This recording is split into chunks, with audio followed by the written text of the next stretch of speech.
Psalm 7 is a beautiful poem that shows the truth about God's judgment.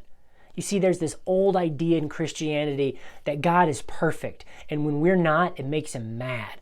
And when he looks at us and sees our sin, he's just disgusted, and he just wants to punish us and hurt us. Therefore, we've got to hide from him, either behind our good deeds or behind Jesus, because God the Father is angry and doesn't actually love us.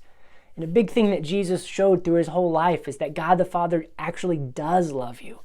Now, but we all have seen how when the wicked do bad things, it just blows up in their face. And many times we say, well, that's because God is judging them for this. Well, if you read Psalms 7, you see what truly happens. Verse 14 says, he who's pregnant with evil conceives trouble, gives birth to disillusionment. Verse 15 says, he digs out a hole and scoops it, and then falls into the pit he has made. Verse 16 says, the trouble he causes recoils on himself. His violence comes down on his own head.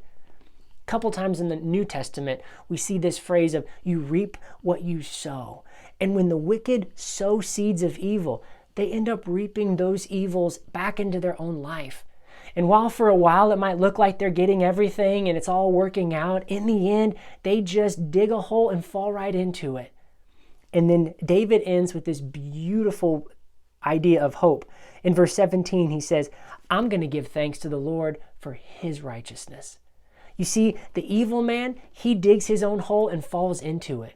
But us who are also evil, when we give our hearts to Jesus, his righteousness comes into our life. So the righteous seeds that he sowed are brought into our existence.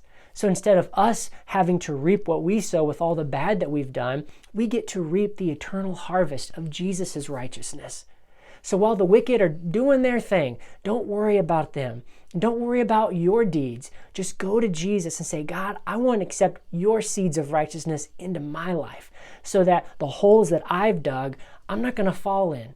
I would rather fall into your arms of love. God bless.